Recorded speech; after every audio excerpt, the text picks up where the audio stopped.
여러분 안녕하십니까? 땅의 역사 박종일입니다. 오늘도 가짜 역사 이야기입니다. 해마다 1월 1일이 되면 동해 바다는 난리가 납니다. 첫 해돋이를 보면서 신년을 설계하겠다는 사람들이 동쪽으로 몰려듭니다. 그 많은 바다 가운데 강원도 강릉에 있는 정동진은 대표적인 해돋이 명소입니다.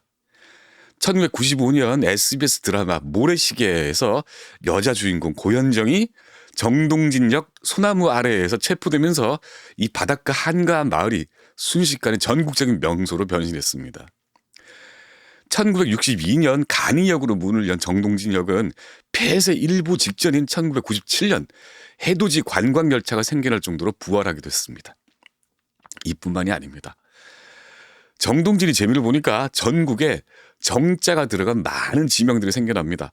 충남 태안은 한반도 한가운데라는 중원 땅, 그러니까 충북 충주 중앙탑에서 서쪽인 태안에 정서진을 만들었고, 인천에서는 자기네가 서쪽 끝이라면서 정서진을 또 만들었습니다. 전남 장흥에는 정남진이 등장했습니다. 이 모든 상황에는 바로 정동진이 있습니다. 또 관광산업을 통한 지역경제 활성화라는 의도가 들어있죠. 자, 결론부터 말씀드립니다. 정동진은 없습니다. 없었습니다. 따라서 정동진이 파생시킨 정서진, 정남진도 근거가 약한 이름들입니다. 오늘의 제목은 정동진은 없다, 모래시계가 만든 가짜 역사입니다. 강릉시청 홈페이지에는 정동진이 이렇게 설명되어 있습니다. 강릉시 강동면 정동진리에 위치하고 있는 바닷가로 한양의 광화문에서 정동쪽에 있는 나루터가 있는 마을. 우리가 흔히 알고 있는 정동진 유래입니다. 조선 수도 한양 중에서 경복궁 대문인 광화문에서 동쪽으로 선을 그으며 나오는 포구가 정동진이라는 이야기죠. 한번 보겠습니다. 1892년 음력 6월 3일 강릉 부사 이수영이 강원 감사 윤영신에게 보낸 소송장에 이런 기록이 나옵니다. 재작년 봄 정동리에 사는 김주성이 몰래 남해 선산에 묘를 썼으므로, 여기에 정동리라는 지명이 나옵니다. 19세기 말에 강릉에 정동리라는 마을이 있었다는 뜻이죠. 정동진이 아니라 정동리입니다. 하나 더 볼까요? 정동리 미국 감리교회 담당자 안경록. 1916년 11월 15일 조선 총독부 관보에 실린 각 지역 종교단체 책임자 명단입니다. 식민시대 초기에도 강릉에 있는 마을 이름은 정동리였습니다. 그런데 1935년 8월 23일자 총독부 관보에 정동진이라는 지명이 처음으로 등장합니다. 강동 공립보통학교 부설 정동진 간이학교 설치 인가. 주소는 강릉군 강동면 정동진리입니다. 근대 기록으로 확인할 수 있는 최초의 정동진 지명입니다. 그렇다면 정동이라는 말은 언제 등장할까요? 서기 1309년 음력 8월 동해안 일대에 향나무로 묻었다는 기록이 있습니다. 3일포 매향비라는 비석이 있는데 비석은 사라지고 탁보만 남아있죠. 이 비문에 이렇게 기록이 되어 있습니다. 평해 해안치 동구에 100조, 삼척 맹방촌 물가에 150조, 강릉 정동촌 물가에 310조, 모두 1500조를 묻었다. 여기에 정동촌이라는 지명이 등장합니다. 확인할 수 있는 가장 오래된 기록입니다. 맞습니다. 정동리가 됐든 정동진이 됐든 정동이라는 마을은 자그마치 고려시대에도 존재했던 마을입니다. 그런데 이상합니다. 1309년에 이 바닷가 마을 이름이 정동촌입니다. 그때는 신라도 아니고 조선도 아니고 고려시대입니다. 고려 수도가 어딘지 다 아시겠죠? 맞습니다. 황해도 개성, 개경입니다. 그런데 광화문 정동쪽이라서 정동진이랍니다. 도대체 어디서 나온 얘기일까요?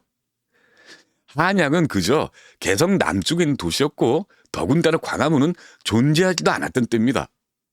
마치 미래를 예언하듯이 앞으로 한양에 경복궁이 생기고 그 앞에 광화문이 설 터인데 장차 건축될 광화문에서 동쪽 끝 마을을 정동촌이라고 한다.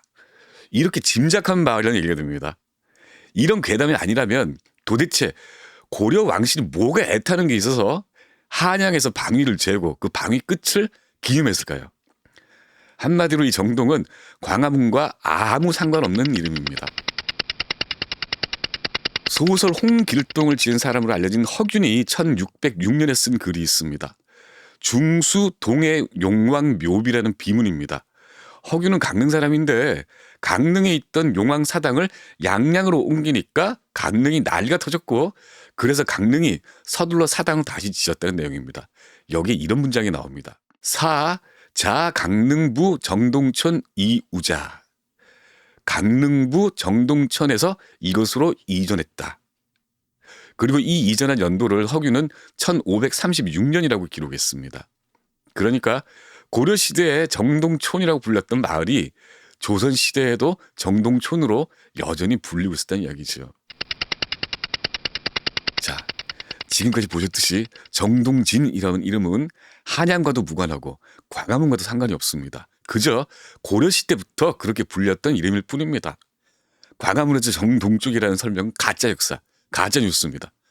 그렇다면 왜 정동일까요? 왜 광화문 동쪽이라는 설명이 그럴듯하게 보일 정도로 마을 이름을 정동이라고 불렀을까요? 미수허목이라는 사람이 있습니다.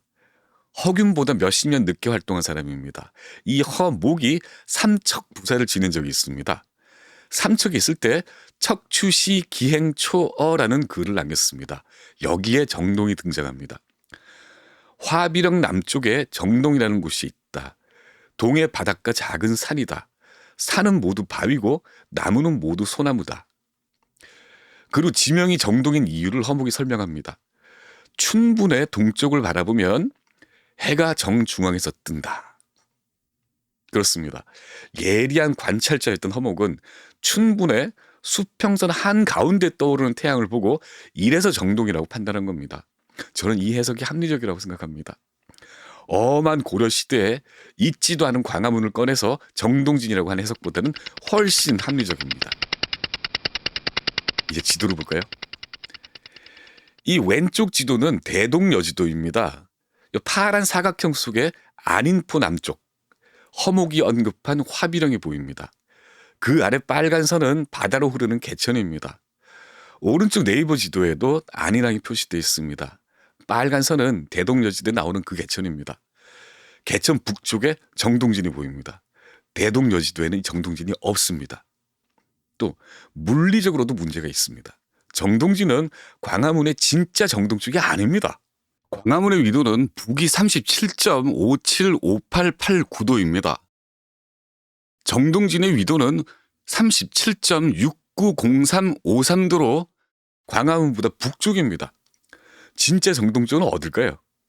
동해시 선샤인 펜션과 아카이브 대진 펜션 사이 일출로 도로변 해안입니다. 결국 정동진은 광화문과 무관합니다. 한양도 상관없고 조선시대와 아무 관계가 없습니다. 광화문의 정동쪽이 아니라 해가 수평선 한가운데 떠오르기 때문에 정동이라는 지명이 붙었습니다. 정동진이라는 지명은 1930년대 식민시대에 만들어진 지명입니다. 게다가 신년 해맞이 행사는 일본식 풍습입니다. 성균관대 한문학과 장유순 교수가 이렇게 말합니다. 문헌에서 근거를 찾을 수 없는 전통은 일제강점기의 산물일 가능성을 의심해야 한다라고요. 물론 지금은 대한민국 사람들이 모두 즐기는 신년맞이 행사가 됐죠. 그런데 역사는 엄연하게 존재합니다. 그 역사를 왜곡하면서까지 자기 고장을 선양하는 일은 자제해야 하지 않을까요? 땅의 역사, 땅의 가짜, 박종윤입니다.